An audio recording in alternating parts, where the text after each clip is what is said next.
Social media can be an excellent way to discover new books, but it isn't without its flaws. Booktube, Bookstagram, BookTok, they tend to suffer from hyperfocus. Everybody seems to be talking about the same books, while others are hardly ever mentioned. So that's what we're doing today. I've selected 5 books that you hardly ever see on social media, which is a shame because these books are actually hidden gems. As always, I will be linking these down below in the description box, but now it's time to read something different. And the first one is The Curious Incident of the Dog in the Nighttime by Mark Haddon. This is a very special book. It is said to be a murder mystery, but that's not what it's all about. In this book we meet Christopher Boone, and Christopher is 15 and he suffers from the Asperger's syndrome. His brain functions in a very different way than yours or mine. He is excellent at mathematics, he knows every capital in the world, he knows every digit from pi up to 7,000 I don't know what, but he doesn't do people.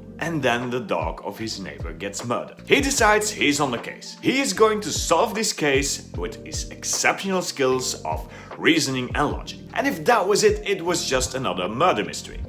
But it isn't. Because Christopher is our narrator, we get to see the world through his ever so special eyes. It starts with little things. You don't get chapters 1, 2, 3 and so on. No, you get prime numbers. You get to learn what certain colors mean to him. You get to learn why it is important to never see 3 red cars in the same bus ride. And a few chapters in, you already know that this isn't a book about the murder of a dog. No, this is a book about Christopher. Christopher and how he sees the world around him. Now, personally, I don't have any experience with severe autism or Asperger's syndrome, so I can't tell you if the representation in this book is an actual fair one, but it certainly feels so. The book does a great job in showing you how some tasks that are considered very easy by you and me can be very challenging for other people. And it does a great job at showing what it does to the people around him. In the end, Christopher is just a 15-year-old boy, but he thinks differently than most others. And the book doesn't idolize it. Looking after Christopher is difficult. It takes its toll on his parents, on the people around him, on himself. This book is an excellent window in how it must be to perceive the world around you differently. And by doing so, it gives you insight into the behavior and thinking patterns of others, especially those who are suffering from autism. It is a short little paperback and it is actually a very entertaining read. The book is illustrated with drawings, schematics, mathematical problems, which makes it very easy to get into the mindset of Christopher. So, if you want to read a murder mystery, that's not really a murder mystery, but it is a book about how it is to see the world around you in a very different way, then this is absolutely the book for you. The Curious Incident of the Dog in the Nighttime by Mark Haddon. And the next one is a collection of short stories. It is Antarctica by Claire Keegan. Now, a lot of you have been recommending Claire Keegan to me for a while now, so I decided it was time to give it a go. And I will say, short stories are an art form in itself. It takes a certain mastery to keep your writing concise, crisp, and still tell a whole story. Now, this book contains 15 short stories, all around 10 pages or so, and they are just that. And I enjoyed them a lot. I will say Claire Keegan masters the art of the short story. They tend to be more on the darker side. They are all about infidelity, sexuality, death, loss, grief, things like that. But they are ever so beautifully written. The atmosphere in these stories is almost tangible. It feels like a fever dream. The writing is beautiful with some excellent descriptions, yet not a word is out of place. Sometimes it feels that everything is so tightly packed that something has to burst. Needless to say, I was impressed. You guys were right, Claire Keegan is one of the better contemporary writers out there today. And I will be picking up more of her work in the future. So, thank you to those who recommended Claire Keegan to me, and to all the others, do give her a try. Antarctica by Claire Keegan are some of the better short stories that I've read in a long time. They are beautifully crafted, poetic and dark. Then let's throw in some historical fiction with The World Collector by Iliya Toyanov. This is the story of a British officer, Sir Richard Botton, a name we don't always remember today. Yes, we remember Shackleton, Livingston, Stanley, but actually Sir Richard Botton's life overshadows them all. He was one of those very rare people in his time who had the ability to adapt and understand other cultures. He spoke over 22 languages. He was the first Westerner in disguise to make the trip to Mecca, and he was the man who translated the Kama Sutra into English. He discovered the source of the Nile and many other tales. And this book is just that. A collection of his stories surrounding him, of his remarkable feats, but through the eyes of the people he met.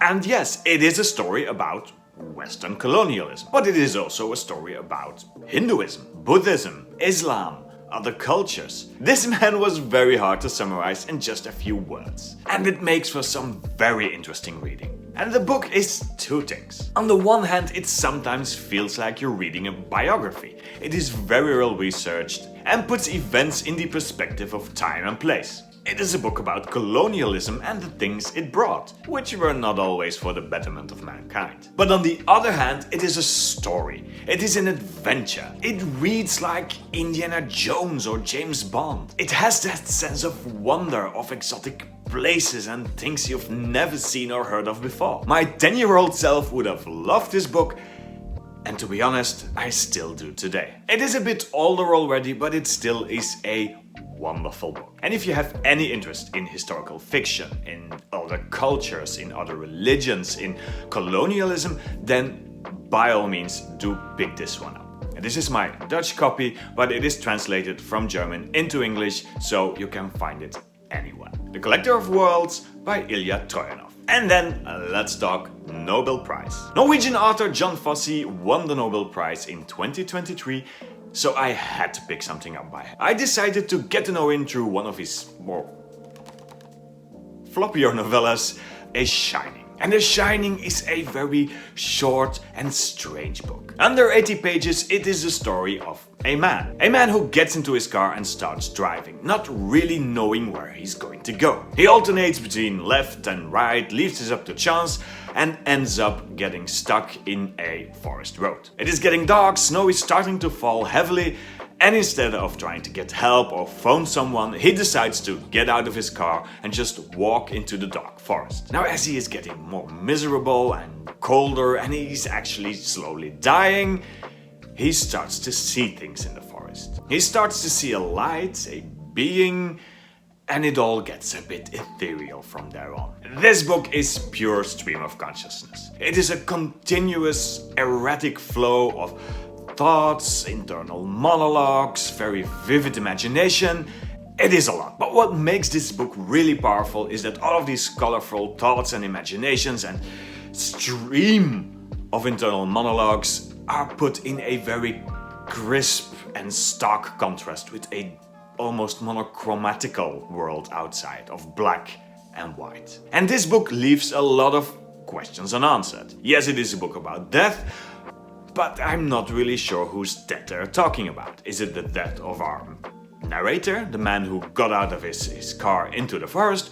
Is it the death of his parents? Or is it about death in him or herself? This book will have you confused. But if you don't mind that and you love a good, strange, haunting, dreamlike experience, then this book is absolutely for you. It has notions of belief and religion, it is a modern fable, an allegory, and it had me intrigued from its first few sentences. Not the easiest one, but if you're up for a challenge, then by all means do try A Shining by Jon Fosse. I don't tend to enjoy Nobel Prize winners, but this one was the exception. We end today with a non-fiction book, something we don't do often enough on this channel. And it is a book about philosophy. But don't click away just yet.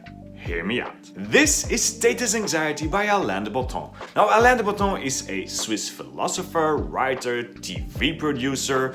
He has founded a school of everyday philosophy. The man knows what he's talking about. And in this book, he's talking about something both you and I will probably recognize. Do you sometimes worry about if you're doing well enough? Are you sometimes envious of other people's success? And do you sometimes worry about what other people will think of you? We all long to succeed and we all fear failure. And perhaps we won't admit to it, but in our own private, darker hours, we feel the embarrassment. Now, for the first time, Alain de Botton gives this almost universal condition a name: status anxiety. And in this book, he goes on a journey throughout history, art, politics, media, entertainment, you name it, to look at how some of the great minds of history have overcome these problems. And this makes this book actually really interesting. It is not just a book on history, but it also analyzes modern society. He does not only identify a problem,